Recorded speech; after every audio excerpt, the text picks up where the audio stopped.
In Joe Biden's White House, the Easter Bunny has gone from spreading cheer to spreading fear. Hey, everybody, I'm Steve Green with Bill Whittle and Scott Ott, and this is Right Angle, brought to you by the members of BillWhittle.com. Gentlemen, maybe this is a little thing, but sometimes the little things are the clue you need to see a bigger picture. And at her press conference last week, White House spokesweasel Jen Psaki had the Easter Bunny come in to entertain everybody. And, festively dressed guy or gal in the Easter Bunny costume with all the cute Easter colors and all that, except wearing a fake mask over the fake face for fake reasons. And it just, Bill, this one got to me. We have characters like the Easter Bunny to inspire kids' imaginations. Here's a fantasy creature who brings you candy. It's like Santa Claus, another fantasy creature. Spoiler alert if your young children are watching this, that brings presents to all the good little boys and girls. And these characters inspire imaginations. And what occurred to me is that the exact opposite of imagination is indoctrination. And that's exactly what we saw at the White House on Easter Sunday, when they even had cardboard cutout Easter eggs on the White House steps, or Easter bunnies on the White House steps with the masks painted on.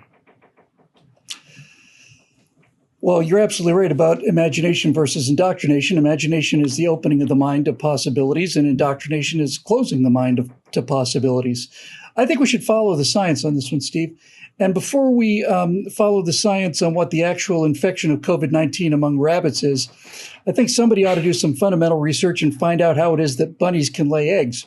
That's the medical problem I would be attacking before I went after the mask problem. Would be this kind of business about, I'm fairly sure rabbits are mammals, and I'm pretty sure that the definition of a mammal, with the exception of the platypus, which is just here to add extra sentences to every word uttered in biology, is that no, they don't. So yes, it is. People wonder why the country feels like it's coming apart. And people have disagreed in this country over everything since there's been a country. But what's different is that not every single thing was politicized before. Not every single thing. Baseball and football weren't politicized, and airlines weren't politicized, and Easter bunnies weren't politicized, and all the rest of it. But it is a quality of the left to have to, since government is their modus operandi, you've got to put government into everything. And so everything becomes a propaganda opportunity. And so you've got the idea of a humanoid bunny, a 6-foot tall bunny walking around laying eggs, but is wearing a COVID mask because, we got to take the science seriously. And this is the kind of thing that is just so repugnant about this politicizing of everything.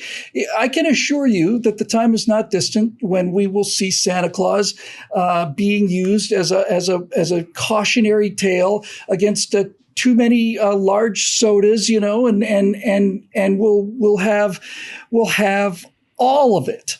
All of it will become a weapon to pound somebody else's ideas into your head. I understand where this thing is coming from, but I, number one, disagree with it. Number two, the idea of politicizing it into fantasy characters.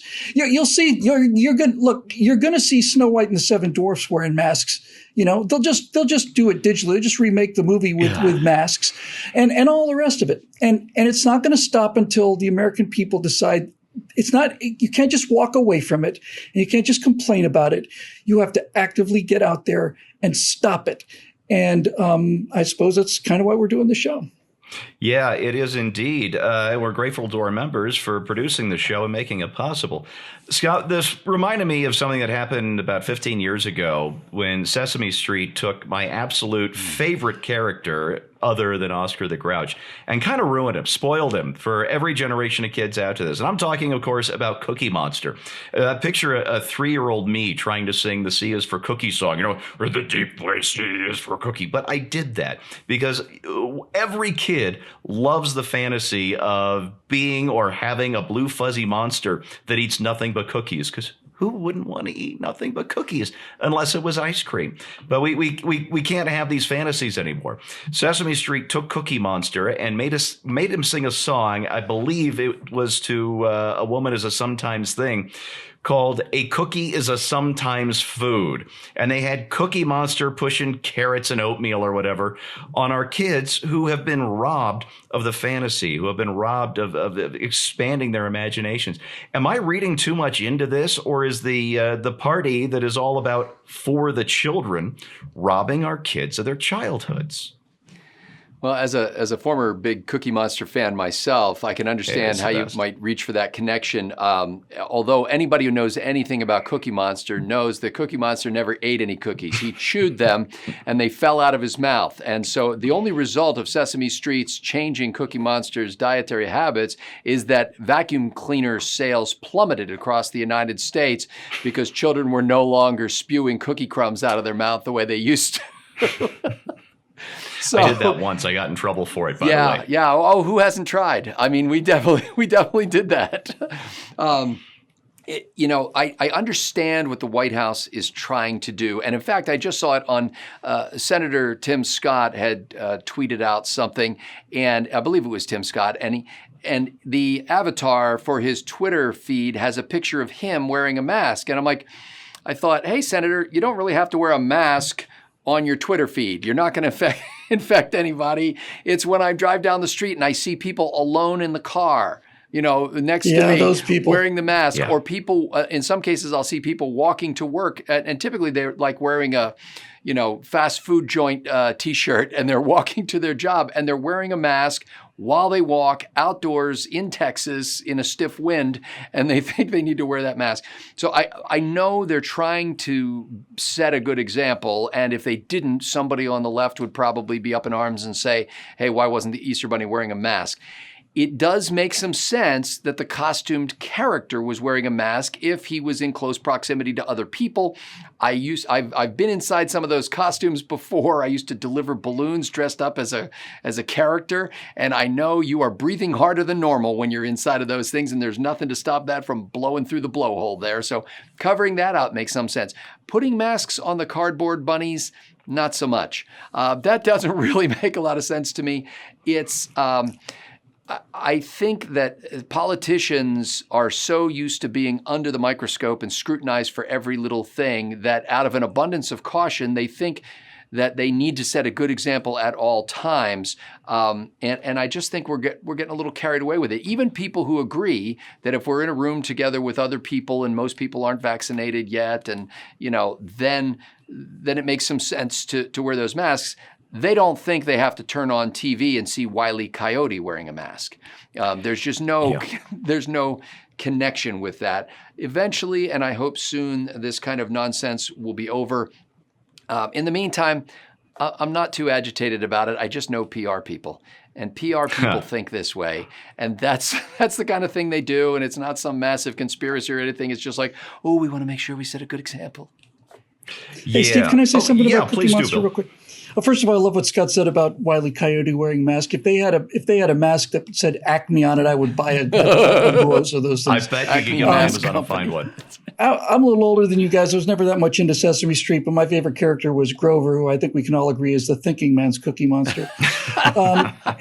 Who lives in a trash can. But there was one little point that I did want to make, and the point was that it wasn't that it was cookies. It was that there was something that made him lose control. Yeah. It could have been the pie monster. He could have been the anything monster. The fact of the matter was that it could have been the spinach. Well, it couldn't really have been the spinach monster. That's Popeye had that cornered. But nevertheless, that's what it was about. It wasn't about eating cookies so much as it was something that was so attractive that it made this thing just lose control. And so now you've got that under attack too, right? You can't just enjoy yourself. Well, I must actually consider the nutritional value of this cookie. And it's like, will you please leave these children alone, you horrible people? Yeah, I didn't want to make this about masks. It's not. It's about our children and their imaginations and how we need to encourage that and not discourage that. I'm a big Lego fan. I have been for a long time, ever since I was a kid.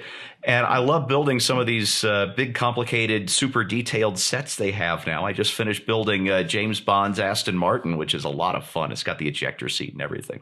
But the most fun I had as a kid with the Lego was when I took apart the kit to harvest the pieces to build the thing that I wanted to build, not the photo that was on the box.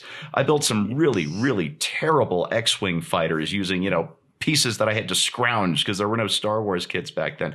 But that was a lot more fun. That was a lot more satisfying, and it required a lot more imagination than just following the instructions now to build your hyper detailed X-Wing fighter. And the whole Star Wars thing reminds me of the first time that I really remember childhood imagination getting crushed. And is when George Lucas did the special editions of Star Wars back in 97 or 98, whenever that was.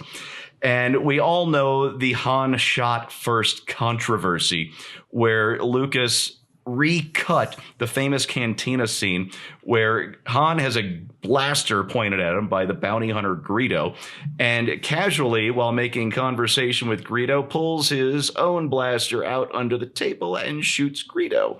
Lucas re-edited that so the Greedo Lucas re-edited so the Greedo shoots first, misses from 3 feet away, and then Han, a split second later, shoots him in order to soften up the character. But that's the thing. You knew from the beginning that Luke was the hero. He was the hero of the movie, and that didn't really inspire your imagination. It was a fun hero's journey that he went on, and I loved that. But Han Solo was the rogue. He was the ruffian. He was the guy who didn't give a damn, who becomes a hero in the end. And while it might be cool to be Luke Skywalker and swing the lightsaber around, it requires a lot more imagination on the child's part to imagine themselves turning from the ruffian to the hero. And George Lucas robbed us of that in the same way that the Biden White House is robbing children of the Easter Bunny as a magical creature who doesn't have to worry about the masks that the kids are being forced to wear all day at school.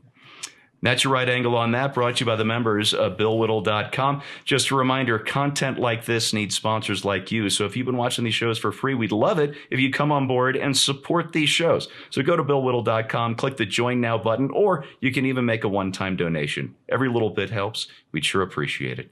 Thanks for watching. We'll see you next time.